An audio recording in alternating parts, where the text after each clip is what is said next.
기도할게요. 하나님 아버지, 저희 속에 많은 문제들이 있습니다. 그러나 저희가 믿기로는 저희가 하나님의 말씀을 신실히 믿고 따르면 하나님께서 저희들에게 세상이 줄 수 없는 평안을 주시겠다는 약속을 나와 있고 제가 그 약속을 붙듭니다. 하나님, 오늘 저희 가운데 세상 형편이 어찌하든 무엇이 어찌하든 상관없이 저희 마음에 주님이 함께 해주시는 그 평안이 흐르기를 원합니다. 하나님, 오늘도 그 가운데서 저희가 쉼을 누릴 수 있도록 도와주시옵소서. 감사드리오며 귀하신 예수님의 이름으로 아버지께 간절히 기도드리옵나이다. 아멘. 우리가 오늘도 이제 사복음서 연속으로 공부할게요. 우리가 저번 시간에 폭풍을 잠잠케 하신 예수님, 그리고 연이어서 그 정말 미친 사람들, 그 거라사의 광인들을 치유하시고 그들을 최초의 전도사로 내보내신 주님에 대해서 저희가 공부했어요. 오늘은 주님이 이제 그런 여행을 하시고 지금 주님이 계시는 그곳이 갈릴리 지방인데 예수님이 공생의 기간 동안 갈릴리 지방을 3번 순회하세요. 그래서 우리가 지금 공부하고 있는 기간은 두 번째 선교 여행 하시는 중이세요, 예수님께서. 자, 근데 오늘은 우리가 예수님이 그런 거라사의 광인을 이제 치료하시고 하는 그 후에 어느 집에 가서 잔치에 참석하세요. 예, 그래서 오늘 그것부터 시작할 텐데 거기에 관한 그 구절은 마태복음, 세 복음서에 다 나와 있어요. 요한복음에는 안 나와 있어요. 세 복음서 다 나와 있는데 마태복음 9장, 또 마가복음 2장, 누가복음 5장 이렇게 나와 있는데 마태복음 9장을 보세요. 9장 10절. 우리가 잘 아는 사람이죠. 세리 마태. 예. 마태는 지금 이 자기 집에 잔치를 하기 한 거의 1년 전에 예수님의 제자가 된 사람이었어요. 그리고 1년 동안 예수님과 함께 당기다가 이제 돌아와서 자기 집에서 자기 친구들을 다 초대해서 예수님의 말씀을 듣는 그런 잔치를 베풀었어요. 자, 여러분 한번 그 잔치 장면을 상상해 보세요. 그 잔치에 주 손님들이 다 마태의 친구들, 그 당시 세리들, 또 그 당시 세리들이 어떠한 취급을 받던 사람들이었어요. 소외된 사람들, 예? 구원받지 못했다고 이미 세상에서 그 사회에서 소외된 사람들이었거든요. 그래서 그들 마음에 참 마음이 썩겠죠. 그런데 그 세리들이 그 온화한 예수님과 함께 앉아서 예수님의 말씀을 듣기 시작했어요. 근데 그때 변화가 일어나는 거예요. 이 세리들 마음에 저런 분이라면 난 저분에게로부터 축복을 받고 싶다. 난 저런 분의 인정을 받고 싶다. 이런 소망이 생기면서 그들에게 나도 저분을 믿으면 내가 이 사회에서 이렇게 내가 소외당해 있는데 버림을 받았는데 나도 새 생애를 살 수 있지 않을까. 나에게도 새 삶이 허락되어지지 않을까 하는 아주 그런 소망들이 올라왔어요. 잔치가 참 좋았겠죠. 예수님께서 그 살아있는 말씀, 생명의 말씀 전하셨기 때문에. 왜냐하면 이들은 갈급했어요, 마음이. 이들은 이미 자기네가 구원받지 못했다는 그런 계층에 있었기 때문에 그 구원에 대한 갈급한 심령들이 있던 사람들이었어요. 자, 그랬는데 여러분들이 그 마태복음 9장 10절부터 읽어보면 아시겠지만 그때 보면 바로 그 뒤에 보면 11절에 보면 바리새인들이 등장해요. 바리새인들. 자, 항상 예수님이 가시는 곳에는 이 바리새인들이 쫓아다녔어요. 그래서 그 손님들의 잔치상의 손님들을 보면 예수님 계셨고 제자들이 있었고 마태 친구들이 있었고 또 바리새인들도 있었어요. 그리고 앞으로 쭉 읽어보면 알겠지만 한 사람들이 더 있었어요. 요한의 침례 요한 제자들도 그 자리에 있었어요. 그거는 이제 14절에 나와요. 그래서 여러 무리의 사람들이 모여서 예수님 말씀을 듣고 있었어요. 그런데 그 분위기가 무르익어가는 그 모습을 보면서 이 바리새인들 마음에 무슨 생각이 들었겠어요? 이 분위기를 깨야겠다. 이런 아주 그런 질투심, 이 사단의 정신에 자극된 그 사람들의 마음이 일어났죠. 자, 이들이 어떤 방법을 썼을까요? 여기에 보면 이렇게 하죠. 11절에 바리새인들이 보고 그 제자들에게 이르되, 이 누구예요? 예수님 제자들에게 어찌하여 너희 선생은 세리와 죄인들과 함께 잡수시느냐? 아니 질문을 하려면 예수님께 하면 되잖아요. 이제껏 해왔던 식으로. 근데 이날은 분위기가 그게 아니었거든요. 이게 무르익는 분위기였어요. 사단은 항상 이렇게 일하지 않아요. 사단은 항상 직선적으로 일하지 않고 항상 누군가를 미끼로 사용하거든요. 미끼로. 사단이 이 제자들을 건드리기 시작했어요. 제자들 마음에 편견을 집어넣기 위해서 예수님을 향한. 그러니까 예수님과 제자들 사이에 이 알력을 불어넣기 위해서 제자들에게 이런 질문을 했어요. 응? 왜 이런 질문이 나오느냐? 이 당시에 이 유대 사회에서요, 이 존경받는 존경받는 이 믿음의 사람들이 특별히 행했던 일이 뭐였냐면 금식이었어요. 금식. 그래서 믿음이 좋은 사람들은 일주일에 날을 정해놓고 2번씩 금식했어요. 2번씩. 그래서 그리고 이때 보면 자기네 금식하고 있었어요. 요한의 제자와 자기들은 금식하니까 그 잔치에서 물론 음식을 안 먹었겠죠. 그래서 제자들에게 그런 질문을 했어요. 그런데 그 말을 들으신 예수님께서 제자들이 대답도 하기 전에 먼저 대답하세요. 대답을 한번 들어보세요. 12절에 이렇게 대답하세요. 예수께서 들으시고 이르시되 건강한 자에게는 의원이 쓸데없고 병든 자에게라야 쓸데있느니라. 너희는 가서 내가 긍휼을 원하고 제사를 원치 아니하노라 하신 뜻이 무엇인지 배우라. 내가 의인을 부르러 온 것이 아니요 죄인을 부르러 왔노라 하시니라. 참 예수님 대답이 생각해 볼 우리가 봐야 될 대답이죠. 여기 나온 이 13절 예수님 하신 말씀이지만 무엇을 토대로 말씀하셨는가? 이 말씀은 호세아서 6장 6절에 있는 말씀이에요. 이렇게 시작 성경은 구약을 바탕으로 되어 있어요. 호세아서 6장 6절에 이렇게 나와 있어요. 나는 인애를 원하고 제사를 원치 아니하며 번제보다 하나님을 아는 것을 원하노라. 이렇게 호세아 6장 6절에 나와 있거든요.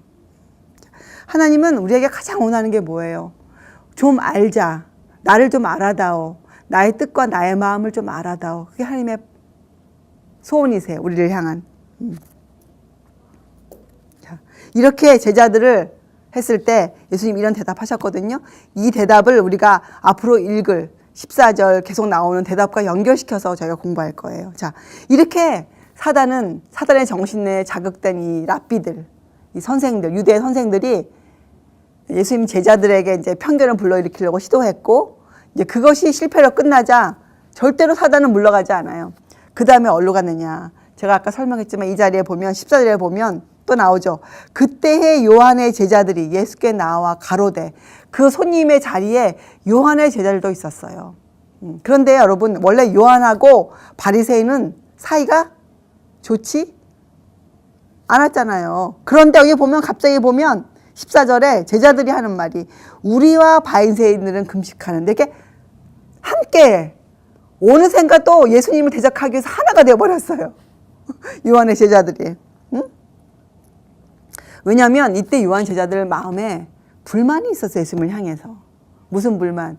아니 지금 우리 선생님은 감옥에서 이렇게 고생을 하고 있는데 어찌야 당신은 우리 선생을 구해줄 방도도 갖지 아니하고 이렇게 잔치에 와서 편하게 먹고 마시십니까? 우리는 지금 이렇게 금식을 하고 괴로워 죽겠는데 이런 불만이 마음에 착 깔려 있었어요. 그래서 바리새인들과 하나가 될 수 있었어요. 왜 어떤 때 어떤 사람이 정말 신앙을 잘 하다가 갑자기 돌변할 때가 있어요.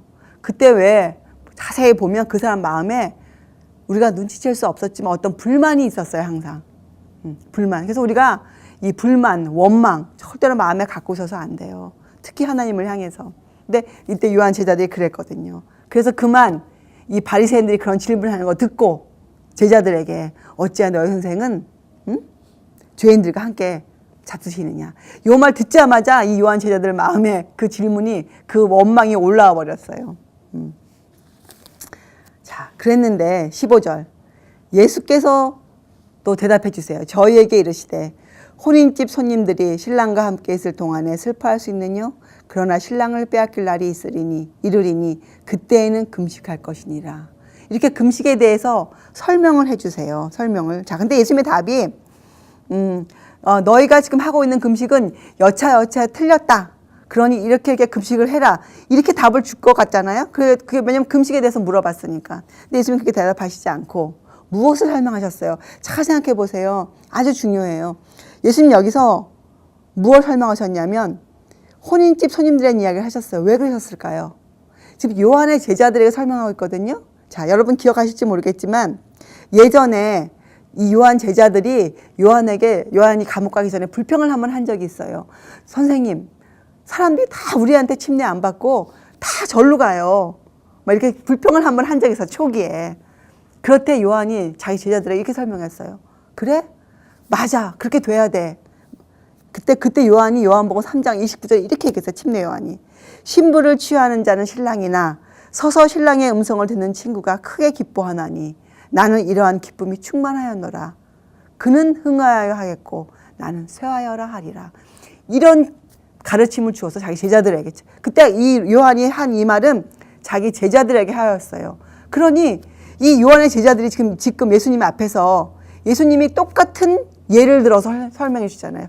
혼인집 신랑. 그럴 때 이 요한 제자들 마음에 자기 선생의 충고가 기억났어요. 자기 선생님이 이분을 어떻게 취급하셨는가. 예? 그것이 이 요한 제자들 마음에 들어왔던 거예요. 그래서 예수님이 똑같은 말로 설명하셨어요. 자, 그런데 보세요. 예수님은 금식이 틀렸어. 금식은 이렇게 하거라. 이런 가르침이 아니었어요.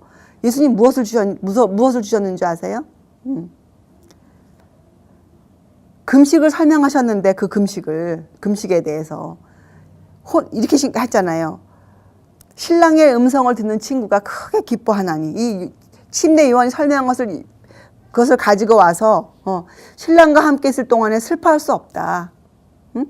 신랑을 빼앗길 날이 이르니 그때 너희들이 금식하라. 이렇게 금식을 설명하셨는데 이 말을 듣는 사람들은 전부 다 유대인들이었잖아요. 유대인들은 심지어 세리들이라 할지라도 그들은 태어나면서부터 말씀을 연구하는 사람들이에요. 이 말을 들을 때, 이 금식에 대한 얘기를 딱 들을 때 이들의 마음에 떠오른 성경 구절이 있었어요. 유대인들 마음에. 이사야서 58장이에요. 이사야서 58장은 금식에 대한 구절이 나와 있어요. 거기 보면 이사야서 58장 4절, 5절, 6절, 10절까지 나와 있는데 그 당시 금식하는 사람들이 이렇게 표현했어요. 너희들은 금식하면서 다투고 싸우고 악한 주먹으로 치는도다. 이런 말씀이 있어요. 그러면서 6절에 하나님이 그때 말씀하시기를 참된 금식은 흉악의 결박을 풀어주고 멍에의 줄을 끌어주고 압제당하는 자를 자유케 하고 줄인 자에게 내 심정을 동하고 괴로워하는 자의 마음을 만족해 하는 것이다. 이것이 참된 금식이라. 이렇게 금식에 대해 설명해 주셨어요. 왜냐하면 이 금식의 문제가 그들의 하나의 의였어요. 이 믿는다는 사람들이 자기의 믿음을 드러내는 아주 높다는 그걸 표시하는 방법 중에 하나가 금식이었거든요.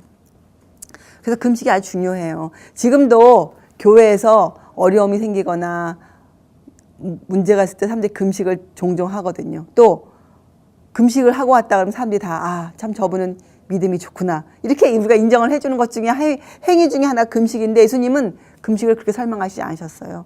그리고 혼인집 손님들이 신랑과 함께 있을 때는 금식하지 말아라. 그렇죠?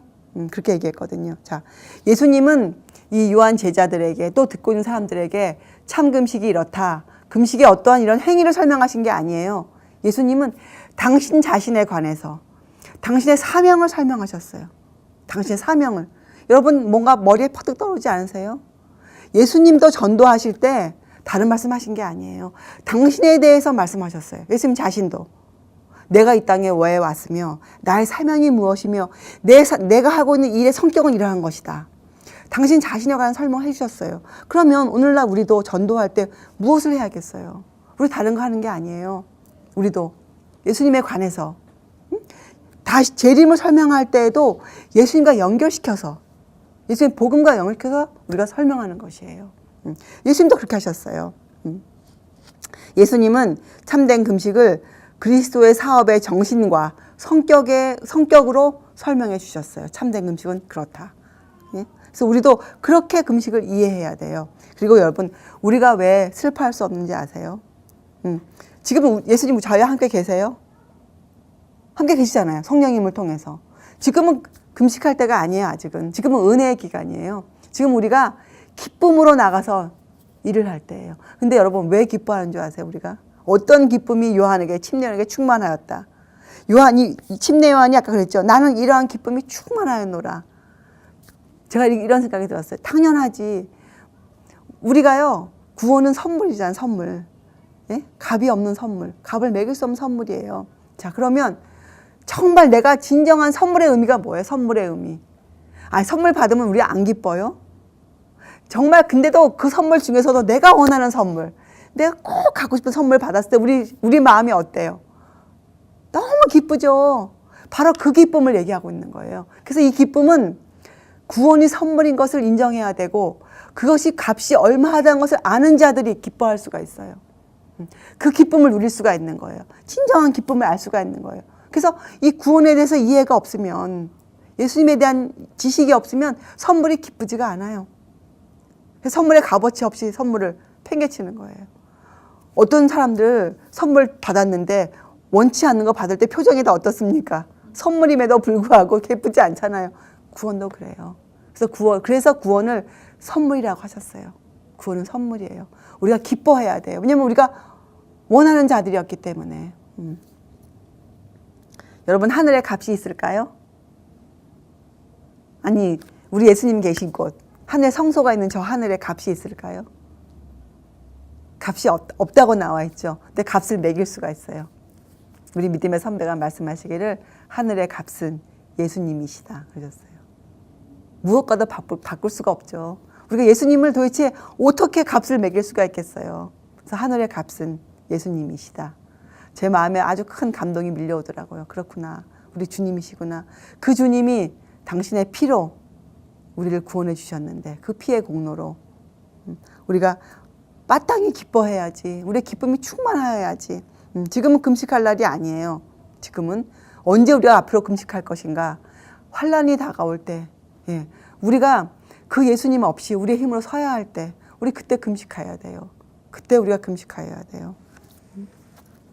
자, 그리고 왜 예수님이 가장 큰 선물인 줄 아세요, 여러분? 예수님은 이 세상 누구에게든지 선물이에요. 자, 가난한 자들에게도 선물이 될까요? 선물 되죠. 왜냐하면 그 가난에서 정말 인정받지 못하는 사람들을 그 하나님 나라의 후사로 삼아주시겠다 약속하셨잖아요. 그죠? 자, 부자들에게도 선물이 될까요? 그럼요. 그 부자들이 그 재물을 얻기 위해서 얼마나 수고합니까? 그런데 하나님은 그들에게 썩지 않을 영원한 재물, 도둑맞지 않을 영원한 재물을 얻을 방법을 알려주시겠다고 하세요. 그죠? 또 배우지 못한 자들, 마음에 그것 때문에 고통 있는 자들, 부지한 자들에게도 이렇게 말씀하시죠. 세상에 누구보다도 너희를 내가 지혜롭게 하여서 이 구원을 너희들이 알 수 있게 해주시겠다. 지혜로운 자가 되게 하시겠다 약속하셨잖아요. 무지한 자들에게도 선물이세요. 자, 그러면 높은 공부를 한 학자들에게, 그럼요. 학자들이 그렇게 알고 싶어하는 이 자연의 신비, 창조의 신비, 예? 이런 것들을 그들에게 알려주시잖아요. 그래서 하나님은, 예수님께서는 온 인류 한 사람도 빠짐없이 어떤 계급에도 차별을 두지 아니하시고 모든 사람에게 아주 귀중한 선물이 되세요. 여러분과 저에게도 선물이시죠. 이렇게 설명하셨어요. 제자들에게. 그러니까 그 요한의 제자들에게. 그리고 곧 이어서 또 이런 말씀하셨죠. 생배 조각을 낡은 옷에 붙이는 자가 없나니 이는 기운 것에 그 옷을 당기어 헤어짐이 더하게 됨이요. 새 포도주를 낡은 가죽 부대에 넣지 아니하나니 그렇게 하면 부대가 터져 포도주도 쏟아지고 부대도 버리게 됨이라. 새 포도주는 새 부대에 넣어야 둘이 다 보존되느니라. 이 짧게 두 절이지만 아주 중요한 말씀이에요. 새 옷하고 낡은 옷을 같이 함께 붙여놓을 수가 없다. 이렇게 말씀하셨는데 비유잖아요. 비유. 이것은 무엇을 상징할까요? 이거는 요한의 제자들에게 하셨어요. 직접적으로는. 이것은 이거예요. 그 요한 제자들에게. 너희 선생이 갖고 있는 그 기별. 그 기별은 이 사람들, 이 랍비들의 유전과 미신과 어울릴 수가 없다. 타협될 수가 없다. 절대로 그렇게 하지 말아라. 응? 그들의 것은 낡은 옷이고 너희 것은 새 옷이야. 둘을 함께 붙여놓을 수가 없다. 절대 타협하지 말아라. 그런 경고고, 또 우리들에게도 주님의 교훈의 원칙은 이 바리새주의적인 이런 원칙과 타협할 수 없어요. 주님의 원칙은 그 어느 것으로도 타협되어질 수가 없어요. 원칙은 원칙이에요. 원칙의 중요성을 이렇게 설명하셨어요. 또 그 다음에 어떻게 하셨어요? 또 새 포도주 담을 새 부대에 대해서 말씀하셨잖아요. 예? 자, 여러분 포도주, 우리가 바벨론의 포도주 취한 자들 이런 것도 우리가 공부하잖아요. 자, 근데 예수님께서 이 새 포도즙이 새 부대에 담으라 하셨어요. 우리가 새 부대가 되어야 되거든요. 왜냐면 예수님의 교훈을 받으려면 우리 마음이 새로운 마음이 꼭 되어야 돼요. 예수님의 교훈들은 우리가 갖고 있는 그 옛 마음, 그저 마음으로는 받을 수가 없어요. 뭔지 아세요? 우리의 마음에는 낡은 유전들이 자리 잡고 있고 우리의 오래된 습관들, 행동들, 쉬운 말로 하면 내 마음에 품고 있는 어떤 생각들이 있어요. 그죠? 또 나에게는 우상과 같은 내 의견들을 꼭 갖고 있어요. 하나님 말씀이 뭐라 해도 바꿀 수 없는 내 의견들을 갖고 있단 말이에요. 이런 마음들을 깨끗이 비워야 돼요. 그래야 주님의 이 새 포도즙을 담을 수가 있어요. 우리가 새 부대에. 그래서 예수님은 새 부대를 찾고 계세요. 이런 새 부대를 만나실 때 예수님이 그들을 복음의 도구로 사용하시는 거예요. 복음의 도구로. 그런데 여러분, 정말 이것이 새 포도즙이에요? 예수님의 이 교훈이 예수님이 오셔서 하신 이 모든 말씀이 꼭 새 포도즙일까요? 사실 우리가 공부를 해보면 아니에요. 이것은 창세로부터 주신 같은 영원한 복음이었어요. 그죠? 영원한 복음. 그런데 어떻게 됐습니까? 이 영원한 복음이 변질되어서 거짓 복음, 예? 변질된 복음으로 바뀌어져 있었잖아요. 그런데 여러분, 이 거짓 복음, 그러니까 거짓 복음이라는 참 말이 그렇고 거짓 교훈이 얼마나 힘이 강한지 한번 보실래요? 이 마태복음 9장에 있는 이 장을 설명하실 때 같은 구절이 누가복음에도 있어요. 누가복음. 누가복음 5장에도 같은 구절 나와 있는데 누가는 이렇게 한 절을 더 덧붙였어요. 새 포도주에 취한 자는, 예? 뭐라고 나와 있어요? 그러니까 묵은 포도주를 먹고 취한 자는 새 포도주를 원치 않는다고 나와 있어요. 한번 보세요, 여러분. 누가복음 5장 가서 보세요. 5장 39절이에요. 똑같은 말씀을 하셨는데 이렇게 한 절 더. 그래서 이렇게 사복음서를 함께 공부하는 게 참 이제 좋아요. 얼마나 많이 유익된지 모르겠어요. 39절 보세요. 묵은 포도주를 마시고 새 것을 원하는 자가 없나니 이는 묵은 것이 좋다 함이니라. 이것은요, 이 거짓 교훈에 관한 경고예요. 사람들은 다 습관적으로 옛날 것에 익숙했어요. 자기의 오래된 관습에. 편해요, 그게. 그래서 예수님 경고하셨어요. 묵은 포도주를 마시면 새 것을 원치 않아요. 그냥 좋다 그래요. 바로 이 거짓 교훈의 이 능력에서 벗어나지 못한 이 유대 사람들이 멸망으로 치달았거든요, 여러분. 그래서 우리가 이 거짓 교훈에서 빨리 벗어나야 돼요. 이 묵은 포도주에서 우리가 벗어나야 돼요. 마음을 비워야 돼요. 이것을 못하면 우리가 망해요. 그래서 유대인들이 망했어요. 이 시대의 많은 영혼들도 왜 구원받지 못합니까? 왜 주님의 새 말씀을 듣지 못합니까? 묵은 포도주에 취했기 때문에 그래요. 묵은 포도주를 버릴 마음이 없어요. 묵은 포도주를 많이 마셔버리면 새 포도주를 마음에 원치 않아요. 네. 새 포도주를 먹고자 하는 그 갈급함이 일어나질 않아요. 아주 위험한 것이에요. 이것은 예수님 경고하셨어요. 여러분, 절대로 우리가 이렇게 해서는 안 돼요. 묵은 포도주는 빨리 버려야 돼요.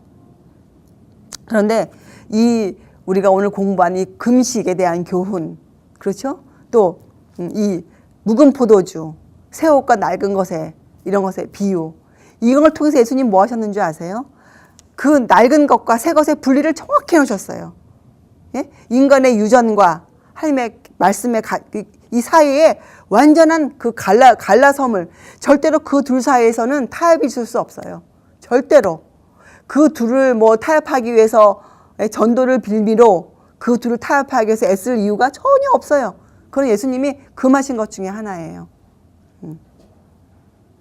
이 거짓 교훈의 능력, 다른 말로 하면 묵은 포도주가 아까 저희가 공부했죠. 마음에 품고 있는 어떤 생각들, 내가 우상처럼 섬기는 나의 고집하고 있는 나의 어떤 의견들이에요. 다른 말로 하면 내 고집, 내 자부심 이런 것들이거든요. 여기서 나온 정신은 뭔 줄 아세요? 내 스스로를 의롭다 여겨요. 그런 고집이 있고 그런 자부심이 있는 사람들은 거기서 나온 자기 어떤 행동을 항상 의롭다고 여겨요. 의롭다고 여겨요. 그래서 예수님 오늘 하신 말씀이 금식에 관한 교훈도 바로 그걸 지적하실 거예요. 바리새인들에게. 너희가 스스로 의롭다고 여기는 정신에 의해서 행해지는 금식, 기도 나한테는 가증한 것이다. 그 말씀을 지금 하고 계시는 거예요. 왜냐하면 우리들은 우리의 행위로 절대로 결코 구원을 얻을 수가 없어요. 우리의 행위는 우리의 본성으로 행해지는 우리의 행위들은요. 악한 것들이에요. 아주 악해요. 우리를 멸망으로 이끌어가요. 그래서 여러분과 저는 예수님을 믿고 그로 말미암아 얻는 의, 그거 외에는 우리가 아무것도 할 수 없는. 그래서 우리가 여기 나와 있는 마태의 친구들처럼 세리 마태처럼 우리가 낮은 자, 예수님이 세리의 기도는 들으신다고 하셨잖아요. 우리 마음이 낮은 자들, 우리의 마음이 공허한 사람들, 마음이 가난한 자들, 그래서 예수님을 볼 수 있는 자들, 마음에 갈급함이 있는 자들, 진리를 들으면 기뻐하는 자들, 그 선물을 받았을 때 기쁨이 충만한 자들. 그래서 우리 심리언의 고백처럼 나는 쇠하여도 괜찮다. 우리 주님만 흥해진다면, 이 복음이 전도만 된다면 내 평판이 어찌 되어도, 내가 어떤 오해를 받아도, 내가 어떤 외로움에 처해도 나는 괜찮다. 나는 그래도 기쁘다. 그것이 우리의 기쁨이고 그것이 우리의 평안이에요. 우리 모두가 그런 것들을 경험해 봐야 돼요. 그래야 우리가 정말 14만 4천이 될 수 있고 우리가 그 환난의 때를 우리가 정말 용감하게 지나갈 수가 있어요. 그런 것들을 지금 준비하지 아니하면 환난의 때 우리가 어떻게 지나갑니까? 절대로 안 돼요. 그래서 예수님이 라오디아 교회에 뭐라고 말씀하셨어요? 너희는 나에게서 불로 연단한 금을 좀 사라. 그 뭐예요? 불로 연단한 그럼 시험받은 믿음, 좀 훈련을 받아 나에게. 우리 인생을 주신 이가 뭐예요? 이런 훈련을 주신 거예요. 이런 훈련. 인생길을 통해서, 어려움을 통해서 우리 믿음이 불로 연단 받는 거예요. 우리 연단 받죠. 우리 믿음이 매일 시험 앞에 쓰잖아요. 우리가 그때마다 승리해야 돼요. 그때마다 우리가 이기고 나아가야 돼요. 그래서 우리가 불로 연단한 금도 사야 되고, 예수님께서 흰옷도 사야 되고, 또 안약도 사야 되고. 그래서 이런 말씀을 다 이해한 사람들, 구약이나 신약이나 똑같아요. 한번 시편의 말씀 들어보실래요? 이것은 다윗이 밧세바의 죄를 짓고 고백한 다윗의 시편이에요. 51편 17절. 하나님의 구하시는 제사는 상한 심령이라. 하나님이여 상하고 통회하는 마음을 주께서 멸시치 아니하시리이다. 지금 우리가 오늘 공부한 거 똑같은 말씀 아니에요? 하나님은 인애를 원하고 제사를 원치 아니하시도다. 호세아가 하는 고백이나 예수님이 주신 말씀이나 시편에 다윗이 한 고백이나 다 똑같잖아요. 그래서 이 구원의 과정, 우리를 구속해가는 이 과정은 사실은 우리의 영혼이, 우리의 이 온 몸과 영혼이 하늘과 살 수 있도록 만들어주는 훈련 과정이에요. 우리가 하늘과 살아야 되는데 어떻게 지금 이런 상태로 살 수 있겠어요? 하늘에 가서.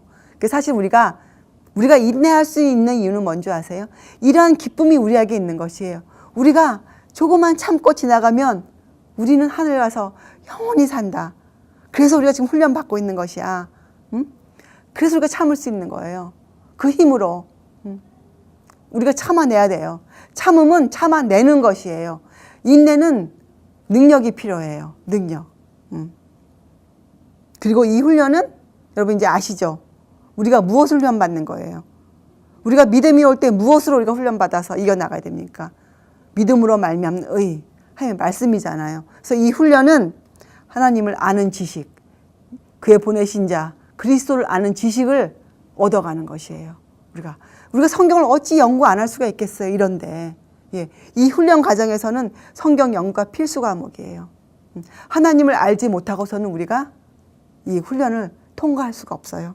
그래서 여러분 이런 구절이 기억나시죠? 고린도전서 13장 12절에 그때에는 이 훈련을 다 마치고 그러니까 그때에는 뭐예요? 얼굴과 얼굴을 대하여 볼 것이요.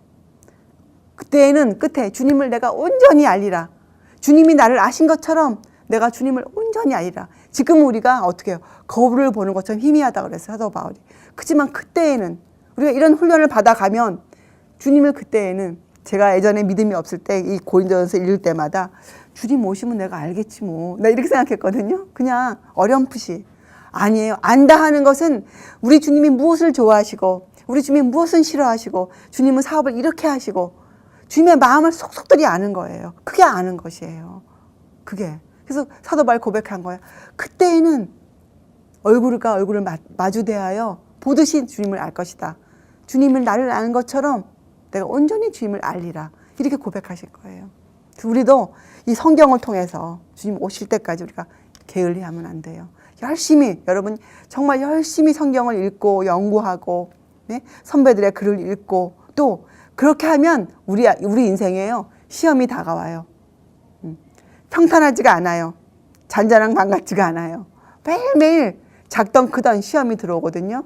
예, 그럴 때 우리가 외로움에 처하고 오해를 받고 어떤 때는 이상한 입장에 놓이고 또 내가 실수해 놓은 것 때문에 내가 그 입장에 놓일 수뿐이 없게 되고 그런데 어떻게 됩니까? 내 입에서 원망이 없고 내 마음에서 불만이 없어요. 주님 맞습니다. 나의 구원은 주님께 있습니다. 주님 저를 불쌍히 여겨 주시옵소서. 그 기도뿐이 나오지가 않는 것이에요. 이렇게 우리가 성장해 가는 것이에요.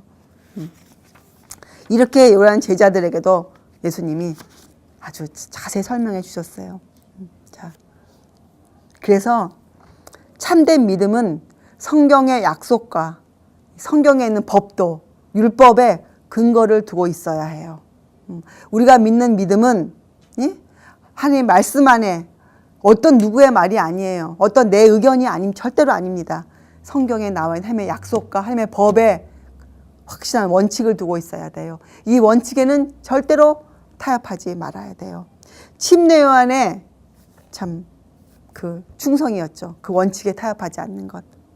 예수님이 이런 말씀을 쭉 하시고 계셨어요. 쭉. 그런데 그때 누가 있었냐면 그 자리에 앞으로 나올 사람. 회당장이면 그 당시 유대 장로예요. 그리고 랍비였고 야이로가 있었어요. 야이로. 여러분 기억나시죠? 회당장 야이로. 야이로가 고집이 있었죠. 왜냐면 그도 유대인이었으니까 또 유대 장로였으니까 희미하게 하지만 그는 고집이 있었지만 그가 그 예수님의 그 가르침을 들으면서 그가 예수님께 이런 말을 하잖아요. 자기 딸을 구원해 달라고 예수님께 말을 먼저 해요. 근데 여기에 대해서 마가복음 마태도 나와 있지만 이 마가복음 5장 누가복음 8장에 더 자세히 나와 있어요. 그래서 여러분 마가복음 5장을 한번 가서 보세요. 마가복음 5장. 마가복음 5장 21절. 21절에 보면 예수께서 배를 타시고 다시 저편으로 건너가심에 큰 무리가 그에게로 모이거늘 이에 바닷가에 계시더니 이건 이제 우리가 공부했죠 지금. 예수님이 어떻게 했어요? 그 요한의 제자들, 바리새인들 이렇게 이런 금식과 이런 헌신에 대해 설명을 쭉 하신 그때 22절 회당장 중 하나인 야이로라 하는 이가 와서 예수를 보고 발 아래 엎드리어 많이 간구하여 가로되 내 어린 딸이 죽게 되었사오니 오셔서 그 위에 손을 얹으사 그로 구원을 얻어 살게 하소서 하거늘. 예, 야이로 마음에 믿음이 생겨났어요. 야이로 마음. 그래서 그 딸에 아주 중병에 걸려 있었어요. 야이로 딸이 예수님께 간구해요. 24절 이에 그와 함께 가실새 큰 무리가 따라가며 애워싸 밀더라. 예, 예수님이 이제 움직이시는 거예요. 집이 멀지 않은 곳이었다고 그래요. 회당장 야이로의 집이. 가는데 너무나 많은 무리가 따르기 때문에 걸음을 빨리빨리 옮기실 수가 없으셨어요. 근데 여러분 이때 또 사건이 하나 여기 나오죠. 여기에 보면 12해 동안 12년 동안 혈류증을 앓던 아주 천한 여인의 이야기가 여기에 나와요. 이 여인은 12년 동안 이런 몹쓸 병을 앓았기 때문에 사회로부터 격리되었고 사람들로부터 죄인 취급을 받던 그런 여인이었어요. 그래서 이 여인은 예수님이 오셨다는 소식을 듣고 예수님께 가기를 원했어요. 근데 몸이 워낙 약해서 아마 이 여인이 마태의 잔치까지 따라갔대요. 믿음의 선배 글에는 해변 설교도 들었대요, 이 여인이. 그리고 마태 집에도 따라갔대요. 어떻게든지 예수님께 가보려고. 그런데 너무나 많은 무리가 있었고 이 여인이 거기까지 갈 기운이 없었어요. 그럴 때 이 여인이에게 누가 오셨어요? 이 여인이 그 길가에 서 있는데 예수께서 자기에게로 오시고 있는 거예요. 그때 이 여인 마음에 생애의 온 힘을 다해서 이제 이것이 기회다. 내가 저분의 겉옷만 만져도 내가 살겠는데 하는 그런 혼잣말, 그런 마음의 큰 울부짖음으로 그 여인이 예수님 겉옷을 살짝 만졌어요. 살짝. 그 사건이 이 야이로 집에 가는 그 길목에서 생겼어요. 야, 이제 한번 읽어보세요. 여기 27절에 나오죠. 예수의 소문을 듣고 무리 가운데 섞여 뒤로 와서 그의 옷에 손을 대니 이는 내가 그의 옷에만 손을 대어도 구원을 얻으리라 하밀러라. 근데 이것을 여러분 그냥 읽지 마세요. 얼마나 이 여인이 간절했겠어요. 이 여인은 정말 자기의 온 힘을 다해서 생애를 다해서 모든 것에 그거 하나에 예수님 한번 만져보는 데에다가 자기 생명을 걸었어요. 근데 29절에 이에 그의 혈루 근원이 곧 마름에 병이 나은 줄을 몸에 깨달으리라. 자, 근데 여기에 보면요, 예수님이 이렇게 질문하거든요. 누가 내 옷에 손을 대었느냐 이렇게 나오잖아요. 근데 여기는 안 나오는데요. 그 누가복음에 보면 예수님 제자 중에서 항상 그 대답을 잘하는 베드로가 이렇게 얘기해요. 아니 주님, 지금 요새 말로 변하면 이렇게 되죠. 주님, 지금 제정신이세요? 이 많은 사람이 다 예수님 만지고 있는데 갑자기 누가 만졌냐니 엉뚱한 소리를 하시는 거예요. 이렇게 베드로가 했다고 거기 나와요. 그런 구절이 누가복음 8장에 나와요. 맞아요. 이 세상에 예수님을 만지고자 하는 사람들이 굉장히 많아요. 그리고 기독교인도 많아요. 예. 책방 가봐도 성경책도 정말 많아요. 흘러 넘쳐요. 이렇게 많은데 진정으로 예수님을 만지는 사람은 드물어요. 이 당시에도 굉장히 많은 무리가, 얼마나 많은 무리가 예수님을 외워쌌으면, 근데 그 안에 또 병자들이 없었겠어요? 있었을 것이에요. 예? 그런데 이 여인 하나만 고침을 받았거든요. 이 여인의 이야기만 나온단 말이에요. 맞아요. 우리가 예수님에게 접촉할 때, 우리가 믿기 위해서 이런 신앙생활을 할 때 어떤 사람은 진정으로 하고 어떤 사람은 건성으로 해요. 그 차이가 분명히 결과로 드러나게 돼 있어요, 여러분. 어떻게 드러나는 줄 아세요? 이 여인처럼 이 믿음으로 말미암는 의를 얻은 사람들은, 이것도 믿음으로 말미암는 의를 얻은 거예요, 이 여인이. 이 믿음으로 우리가 예수님을 잡으면요, 우리에게 산 믿음이 들어와요. 생명이 들어오게 돼 있어요. 왜냐면 예수님 자체가 생명이시니까. 우리에게 생명이 들어와서 어떻게 되는 줄 아세요? 우리에게 활력이 생겨요. 활력이. 그리고 우리에게 주님을 신뢰하는 그 신뢰심이 강해져요. 우리가 저번 시간에 공부했어요. 믿음은 살아있는 것이에요. 생명은 살아서 움직이는 것이에요. 우리에게는 산 믿음이 필요해요. 죽은 믿음 말고, 야고보서에 나오는 죽은 믿음 말고 산 믿음, 우리를 살려주는, 우리를 움직이게 하는. 생명 있는 사람 당연히 움직이죠. 예. 그런데 왜 예수님이 그냥 지나가셔도 되는데 굳이 멈추어 서서, 이럴 때 야이로 마음은 어땠겠어요? 그죠? 예수님 여기 쓰셔서 그 많은 사람들을 향해서 누가 내 옷에 손을 대었느냐? 왜 이런 질문을 하셨겠어요? 아마 이 여인은 예수님이 이 말씀 하실 때 이 여인을 바라보고 하셨어요. 예수님이 아셨으니까. 왜 이 말씀을 이 여인에게 이런 질문을 하셨을까요? 이유가 있어요. 예수님은 이 여인에게 소망을, 확신을 주시고 싶었어요. 왜냐하면 이 여인은 마음이 소외되어 있었고, 예? 눌려있던 여인이었거든요. 그래서 예수님이 이 여인에게 완전한 그 축복의 말씀을, 축복을 해주시기를 너무 원하셨어요. 그래서 예수님이 34절에 이렇게 하시잖아요. 딸아, 내 믿음이 너를 구원하였으니 평안히 가라. 아, 이 여인 평생 정말 주님을 따랐을 것이에요. 예. 예수님은요, 지금도 그걸 하세요. 예수님도 이 세상 끝에, 이 어려운 환경에서 주님을 신실히 따르는 자들에게 꼭 이런 증거의 말씀, 증거의 응답을 각자에게 주세요. 그것이 우리의 간증이잖아요. 우리의 간증. 그리고 또 이렇게 두 가지 또 이유가 있어요. 마지막 한 가지 이유는 앞으로 이러한 폐단이 생기지 않게 하기 위해서. 어떠한 폐단? 예수님의 옷만 만졌더니 병이 나았더라. 이러한 말이 떠돌지 않게 하시기 위해서. 왜냐하면 이 여인이 만진 것은 옷이었지만 이 여인으로 하여금 구원받게 한 것은 이 여인의 믿음이었거든요. 예수님 그걸 강조하고 싶으셨어요. 그래서 치료가 이루어진 것은 어떤 외적인 보여지는 접촉으로 말미암은 것이 아니고 주님의 거룩하신 능력을 붙잡은 그 바로 믿음, 산 믿음, 그것으로 이 여인이 치유받았다는 것을 예수님은 공개하시고 싶으셨어요. 그래서 따라 내 믿음이 너를 구원하였다. 이렇게 예수님이 알려주셨어요. 그래서 우리에게 필요한 건 무엇이겠어요? 우리의 믿음이 필요해요? 필요하죠. 근데 우리는 살아있는 믿음, 우리를 구원하는 그런 믿음이 필요해요. 우리가 가져야 될 믿음은 살아있는 믿음이에요. 주린 심정. 그렇게 우리가 살아있는 믿음을 가지려면 우리의 마음이, 우리의 심령이 주려 있어야 되고 우리가 항상 갈급해야 돼요. 주린 사람들, 목말라 하는 사람들, 샘물을 찾는 사람들.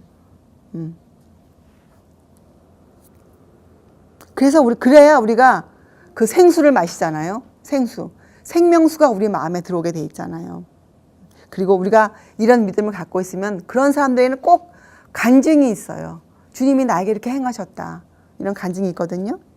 그래서 이사야서 43장에 보면 너희는 나의 증인이요.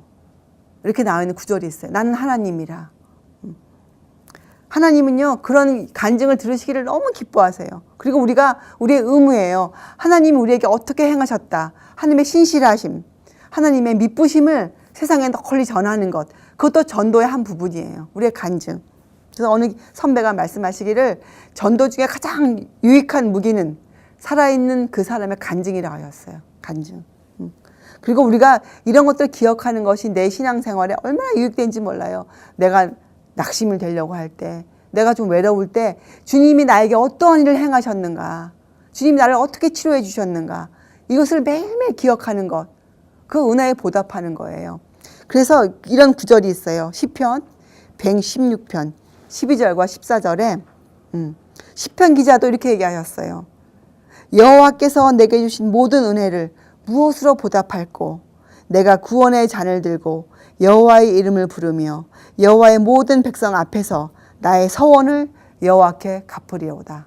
이게 간증 아니에요? 나의 서원, 내가 주님께 약속했던 것들, 그냥 모든 백성 앞에서. 그래서 우리는 주님께 이런 매일의 우리의 간증을 들려드려야 돼요. 기억해야 돼요. 자, 이렇게 말씀하신 다음에 이제 회당장의 야이로 집에 갔잖아요. 근데 35절에 보면 이렇게 나와요. 아직 말씀하실 때에 회당장의 집에서 사람들이 와서 가로되 당신의 딸이 죽었나이다. 어찌하여 선생을 더 괴롭게 하나이까. 이게 뭐 선생님께 굉장히 뭐 친절한 말씀 같지만 아니에요. 예수님의 그 능력을 모르는 자들이죠. 자, 그런데 이때 야이로가 얼마나 떨렸겠어요. 근데 야이로는 보세요. 이 혈루증 여인을 고친 이것이 야이로에게 무엇을 불러일으켰겠어요? 산 믿음을 불러일으킨 거예요. 그 장면을 보고 야이로가. 그죠? 분명히 그랬어요. 우리가 어떻게 할 수 있냐? 36절에 예수께서 이렇게 말씀하세요. 예수께서 그 하는 말을 곁에서 들으시고 회당장에게 이르시되 두려워 말고 뭐라고요? 믿기만 하라. 이렇게 야이로의 믿음을 붙잡아 주셨어요. 야이로의 믿음을 두려워 말고 믿기만 하라. 왜냐면 앞으로 이 야이로도 정말 큰 전도자가 되어야 될 사람이잖아요.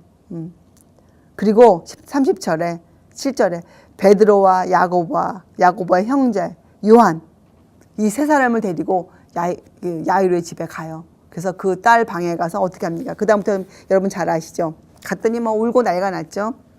근데 여기에 보면 40절에 예수님은 39절에 얘기하죠. 너희가 어찌하여 시끄럽게 우느냐?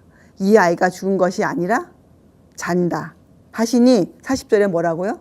저희가 비웃더라. 지금이나 그때나 예수님을 알지 못하는 사람들은 조롱해요. 비웃어요. 우리가 이런 입장에 처할 때 놀랄 일이 아니에요. 예수님도 그런 입장에 처하셨었어요.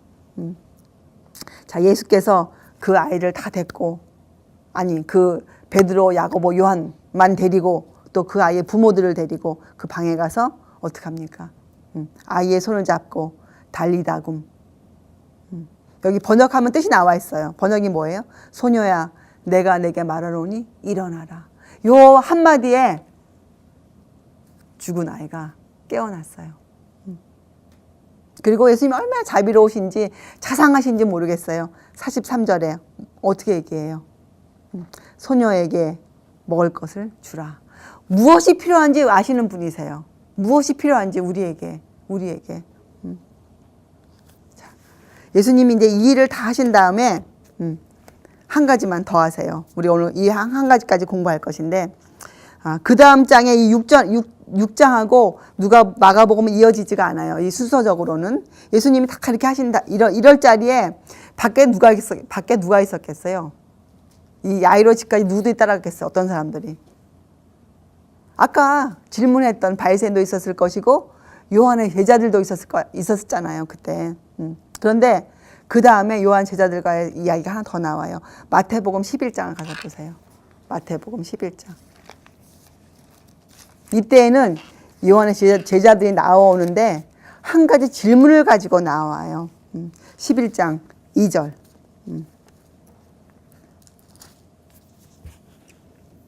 이때 침례 요한은 감옥에 있었거든요. 감옥에. 근데 참 우리 마음에 의아한 질문을 요한이 하죠. 22절에 이렇게 나와 있죠. 요한이 옥에서 그리스도의 하신 일을 듣고 제자들을 보내요. 다 들었어요. 예수님 하신 일들을 다 듣고 제자들을 보내요. 예수께 여짜오되 오실 그이가 당신이 오니이까 우리가 다른 일을 기다리오리이까. 참 마음이 아픈 질문이죠. 침례 요한이. 이 원칙에 충실한 침례 요한이 이런 질문을 했어요. 침례 요한은 감옥에서 굉장히 어려운 시간을 지금 보내고 있었거든요. 그 마음에 살짝 예수님을 향한 의문이 생겼어요. 이건 의심이 아니에요. 의문이 생겼어요. 그래서 제자들을 통해서 예수께 그 질문을 합니다. 그런데 예수님 대답을 보세요. 예수께서 대답하여 가라사대 너희가 가서 듣고 보는 것을 요한에게 고하라. 이렇게 말하세요. 예수님이 뭐 나는 구약을 이래서 메시아고 뭐 이렇게 설명 안 하시고 제자들에게 예수님이 행동으로 보여주세요. 근데 그것이 뭐였어요? 읽어보면 소경을 보게 하고 안진뱅이를 낫게 하고 그렇죠? 문둥 병자를 깨끗하게 하고 가난한 자에게 복음을 전파하고 하루 종일 이 일을 제자들 앞에서 하셨어요. 요한의 제자들 앞에서. 그리고 가서 전하라. 너희가 보고 드는 것을 전해라 이랬어요. 자, 요한은 그 감옥에서 제자들을 통해서 이 광경을 다 설명을 들었어요. 그때 침례 요한의 머릿속에 성경 구절이 떠올랐어요. 그게 이사야서 61장 1절 2절. 이 이사야서 61장 1절 2절은 유대인들이 메시아에 관한 구절로 정말 그들이 애용하는 그런 구절이었거든요. 그 구절 이렇게 나와 있죠. 여호와께서 내게 기름을 부으사. 기름을 부었다. 이건 메시아 그리스도를 뜻하는 거잖아요. 가난한 자에게 아름다운 소식을 전하게 하려 하심이라. 나를 보내사 마음 상한 자를 고치며 포로된 자에게 자유를 갇힌 자에게 노임을 전파하며 여호와의 은혜의 해를 전파하며 하는 이런 이사야서 61장이 떠올랐어요. 요한의 마음에. 요한은 안심했죠. 요한은 그렇구나. 자기 믿음을 다시 붙잡게 되었어요. 그런데 거기서 끝나지 않죠. 예수님이 요한의 제자들에게 한 말씀을 더해서 보내세요. 이것은 침례 요한에게 책망이에요. 11장 마태복음 11장 6절에 이렇게 나와요. 누구든지 나를 인하여 실족하지 아니하는 자는 복이 있도다. 가벼운 책망을 침례 요한에게 하세요. 여러분 한번 그 요한의 마음을 한번 살펴보세요. 요한의 마음을. 이 침례 요한은 우리가 아까도 공부했지만 원칙에 충성됐던 아주 바위처럼 견고한 사람이었어요. 그래서 그 주의 길을 예비하는 그 일을 개혁자의 길을 걸을 수가 있었던 사람이에요. 그리고 그 당시에 죄와 방종을 거침없이 견책했던 그런 하나님의 선지자였어요. 침례 요한은. 그리고 침례 요한은 태어날 때 사가랴에게 저는 주 앞에 큰 자라. 이러한 그 말도 들었거든요. 말도. 근데 예수님이 침례요한에게는 그런 책망의 기별을 전해서 보냈지만 사람들 앞에서 이렇게 하셨어요. 그 다음 절부터 보세요. 7절 보세요. 이 침례요한을 칭찬하세요. 예수님께서. 어떻게? 너희가 무엇을 보려고 광야에 나갔더냐? 바람에 흔들리는 갈대냐? 그러면 너희가 무엇을 보려고 나갔더냐? 부드러운 옷 입은 사람이냐? 부드러운 옷을 입은 자들은 왕궁에 있느니라. 이게 여러분 무슨 말씀이세요? 여기에 보이는 광야에 나갔다, 바람에 흔들리는 갈대는 누구를 상징해요? 그냥 바리새인들이에요. 예. 믿음의 원칙도 없이 그저 바람 부는 대로 흔들리는 사람들. 응? 그렇게 예수님이 비유하시면서 이 침례요한을 칭찬하세요. 어떻게 칭찬하신 줄 아세요? 침례요한은 선지자보다도 나은 자. 그죠? 또 이 말라기서 3장 1절에 있던 내 길을 예비하는 자. 다 인정해 주세요. 이거 11절에 이렇게 얘기하죠. 내가 진실로 너에게 말하노니 여자가 낳은 자 중에 침례요한보다 큰 이가 일어남이 없도다. 그러나 천국에서는 극히 작은 자라도 저보다 크니라. 우리가 또 이 말씀을 좀 알아야겠죠. 정확하게. 자, 맞아요. 침례요한은 태어날 때부터 주 앞에 큰 자가 될 것이다. 이런 예언을 아버지 사가랴가 받았어요. 큰 자 맞아요. 그런데 왜 이가 예? 어떤 선지자보다도 예? 나은 자, 큰 자일까요? 요한은 이 요한 이전의 모든 선지자들은 예수님을 직접 얼굴로 얼굴로 보지 못했죠. 그런 의미에서 큰 자도 있을 수 있겠지만 왜 큰 자냐? 이 침례 요한은 침례 요한이 갖고 있었던 힘은 무엇이냐면 그 가장 어려웠던 시절, 그 죄와 그 어려운 시절에 사회 계급이나 어떤 것을 막론하지 않고 눈에 보이는 대로 원칙에 비교해서 죄와 방종을 견책했던 사람이에요. 헤롯 왕도 견책했잖아요. 그 죄를 지적했잖아요. 이 침례 요한은. 그래서 침례 요한이 갖고 있었던 이 도덕적인 가치 굉장히 높은 사람이었어요. 가장 높은 사람이었어요. 이 침례 요한은. 다른 말로 하면 여러분 한번 생각해 보세요. 도덕심, 윤리심. 이걸 갖다가 인간적인 안목으로 보면 참 해석이 안 돼요. 하나님이 보시는 도덕적인 가치를 한번 생각해 보세요. 그것은 우리가 하나님의 법 안에서만 알 수가 있어요. 예? 하나님이 주시는 법 안에서의 하나님이 보시는 우리를 판단하시는 도덕적인 가치. 누구를 선하다, 누구를 의롭다 해주시는 그 가치가 무엇이냐 말이에요. 그 가치의 표준은 하나님의 율법, 하나님의 법이거든요, 여러분. 하나님의 법만이 그 일을 하세요. 그래서 이 도덕적인 가치가 높은 사람들이 이런 죄를 견책할 수가 있는 사람들이 돼요. 이건 용기가 필요한 일이기 때문에 그래요. 이것은 남으로부터, 세상으로부터 굉장한 핍박과 오해를 받는 입장에 놓이기 때문에 여기에는 굉장한 원칙에 두 발을 단단히 붙들고 있는 사람들만이 할 수 있는 일이에요. 이것은. 그래서 침례 요한은 큰 자예요. 그래서 큰 자는 다른 말로 하면 이 주님이 갖고 계시는 그 잣대, 도덕적인 가치를 인정받는 자들이에요. 큰 자. 하나님이 높이 평가하시는 그 도덕적인 가치, 하나님의 법의 잣대로 인정받는 그 가치. 그래서 아까도 우리가 공부했지만 그래서 침례 요한은 예수님을 보고 그런 고백을 했던 거예요. 나는 기쁨이 충만하다. 그가 얼마만큼 그 용기가 많았으면, 강했으면, 그가 어찌하든지 간에, 그가 어떤 입장에 놓이고 어떤 평판을 받든지 간에, 그가 어디에 있든지 상관없이 그는 이 가치가 높은 자였어요. 그는 이 원칙에 견고한 자였어요. 침례 요한. 여러분, 근데 마지막 때 우리를 누구라고 불렀어요? 예수님이. 누가 같은 자? 우리를 침례 요한, 엘리야, 이런 선지자와 우리를 비교하셨거든요. 그래서 우리도 이 가치가, 도덕적인 가치가 높아야 돼요. 그래서 우리가 이 품성의 문제가 그렇게 중요한 거예요. 품성의 문제가. 둘은 같이 가잖아요. 그래서 그는 이 예수님의 봉사를 보고 그가 느꼈어요. 감옥에서도. 그는 기쁨이 다시 충만해졌어요. 그가 감옥에 있지만 비록 제자들을 통해서 예수님께서 하셨던 그 일을 들으시고 다 듣고 침례 요한은 그 안에서 기쁨이 예전처럼 충만하게 끌어올랐어요.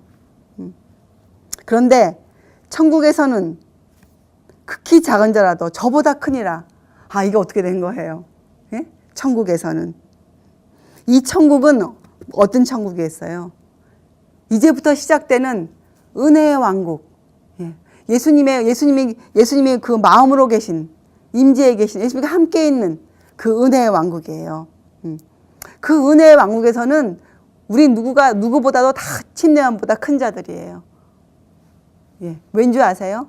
침례 요한은 여기까지만 보고 어떻게 해요? 여기까지만 보고 그 생애 가운데서 그 주님의 증거를 받지 못했잖아요.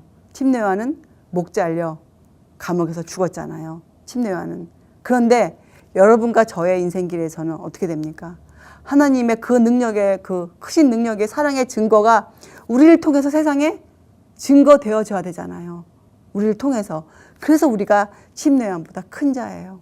우리의 도덕심이, 다른 말로 하면 우리의 이 도덕심이, 마지막 환난을 통과해야 되는 우리의 그 도덕심이 침례 요한보다 커야 되는 거예요. 주님을 신뢰하는 그 믿음의 정도가, 그 가치가, 도덕적인 가치가 더 높아야 되는 거예요. 우리에게는. 그래서 우리가 이 천국에서는 극히 작은 자라도 은혜의 왕국에서는 저보다 크니라. 이렇게 고백하셨어요. 말씀하셨어요. 12절에 침례 요한의 때부터 지금까지 천국은 침노를 당하나니 침노하는 자는 빼앗느니라. 여러분 이 말씀도 잘 이해하셔야 돼요. 이런 성경을 읽을 때는 항상 원칙을 생각하세요. 침례 요한의 때부터 지금까지 천국은 침노를 당한다. 여기 나오는 이 침노는 히브리어로 보면 폭력을 사용하여서 이렇게 나와 있어요. 하나님의 나라는 폭력을 사용해서 이루어집니까? 절대 아니에요. 하나님은 무력으로 이 땅에서 전도하지 않으세요. 예수님이 어떻게 하셨어요? 예수님 당시에도 예수님은 조용조용한 말씀으로 그들을 가르치셨어요. 그것만 하셨어요. 그리고 병자를 말씀으로 고치셨어요. 그게 예수님 사업의 방식이거든요. 그래서 이것은 맞아요. 침례 요한의 때부터 천국은 항상 이 사람들이 방법을 알려줬는데, 그죠? 양의 문을 들어가는 방법을 주님이 알려줬어요. 길이요 진리요 생명 대신 예수님을 통하지 않고서는, 또 믿음으로 말미암는 의를 배우지 않고서는, 그 경험이 없이는 우리가 다 어떻게 천국에 갈 수 없다고 분명히 말씀하셨는데, 사람들은 그 방법 아닌 자기들의 방법으로 천국 가기를 원해요. 항상 그래서 그런 사람들 천국을 빼앗겨요. 그리고 천국이 빼앗겨짐을 당해요. 그래서 우리가 천국 가는 길은 한 가지 방법뿐이 없어요. 하늘나라 가는 길은 한 가지 방법뿐이 없어요. 예수께서 사신 방법대로, 예수의 품성으로 그 길을 걸어가야 돼요. 그것이 우리가 하늘나라 갈 수 있는 유일한 길이에요. 그리고 연이어서 모든 선지자와 및 율법에 예언한 것이 요한까지니 만일 너희가 즐겨 받을진대 오리라 하니 엘리야가 곧 이 사람이니라. 귀 있는 자는 들을지어다. 이렇게 또 그 당시의 사람들에게 이런 비유를 하세요. 이 비유를 들어보면 이 비유는 여러분 다 알 수 있어요. 아이들이 장터에 앉아서 제동물을 불러서 노래하고 춤을 추어도 울어도 아무도 듣지 않는다. 아무도 듣지 않는다. 이건 뭐예요? 예수께서 복음을 전하여도, 우리가 이 시대에 전도를 하여도, 그렇죠? 듣지 않아요. 그래서 우리가 이런 글을 읽으면서 우리 전도가 지금 눈으로 보는 성공이 없다 하여도 우리가 하나도 마음에 부담을 느낄 게 없어요. 도리어 우리가 우리 자신을 살펴야 돼요. 혹 우리에게 어떤 잘못이 있지 않는가, 우리에게 어떤 부족함이 있지 않는가, 혹 우리가 너무 교만하지 않은가, 혹 우리에게 겸비함이 부족하지 않은가, 이런 것들 우리가 살펴봐야 돼요. 38절 요한이 와서 먹지도 않고 마시도 아니하며 저희가 말하기를 귀신이 들렸다 하더니 인자는 와서 먹고 마시며 말하기를 보라 먹기를 탐하고 포도주를 즐기는 사람이요 세리와 죄인의 친구로다 하니 지혜는 그 행한 일로 인하여 옳다함을 얻느니라. 이렇게 예수님이 말씀하셨어요. 여러분 요한은요, 자기 시대에는, 자기 생애 가운데에서는 사람들에게 인정을 받지 못했어요. 그것을 보지 못했어요, 본인은. 그죠? 외롭게 감옥에서 죽었지만 예수님이 요한을 이렇게 인정해 주셨고, 예? 후대에 사람들이 요한을 인정했어요. 그것을 우리가 어떻게 알 수 있느냐? 요한복음 10장에 보면 이런 말씀이 있어요. 그 요한복음 10장에 그 당시 요한이 죽은 다음에 사람들이 이렇게 요한에게 얘기했어요. 요한을 이렇게 얘기했어요. 요한이 이 사람을 가리켜 말한 것은 다 참이라. 그러니까 이게 뭐예요? 요한이 증거한, 예수님을 향해 증거한 그 모든 증거는 참이었구나. 이렇게 요한을 선지자로 인정했어요, 그들이.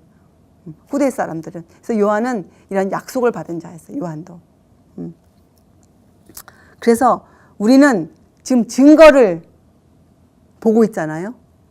또 우리가 앞으로 예수님의 재림이라는 큰 사건을 기다리고 있잖아요. 우리가 얼마나 행복한 사람들인지 몰라요. 우리 마음에 얼마만큼 기쁨이 충만해야 되는지 여러분 이제 짐작하시겠어요? 심내 요한이 갖고 있었던 그 기쁨보다 훨씬 높은 크고 깊은 기쁨이 여러분과 저에게 있어야 돼요. 왜냐면 우리는 요한보다 큰 자거든요. 우리는 앞으로 큰 환난의 마지막 환난을 지나가야 될 자들이에요. 우리는 온 우주가 부러워하는 14만 4천이 될 수 있는 특권을 누릴 수 있는 기회가 있는 자들이에요. 물론 선택은 여러분과 제가 해야죠. 그것을 하라고 주님은 우리를 강요하지 않으시고 또 우리를 억지로 그 길을 걸어가게도 하시지 않으세요. 또 우리가 노력하지 않는데 그 길을 걸어갈 수 있도록 무슨 힘을 보내주시는 것도 아니에요. 우리가 이 인생길을 통해서 우리가 불로 연단한 금을 사야 돼요. 주님에게서. 예? 흰 옷을 사고 안약을 사서 바르고 눈에 바르고. 그래서 여러분과 제 마음에 이 요한이 감옥에서 오실 그이가 당신이니까 물어볼 때 예수님 했던 책망. 예? 여러분 그 책망이 뭐였어요? 그 책망이 뭐였어요? 기억해 보세요. 그 책망이 뭐였어요? 예수님께서 하신 책망이. 응? 책망 다시 읽어보실래요? 왜 책망을 기억 못하세요? 그 책망이 뭐였어요? 누가복음 7장?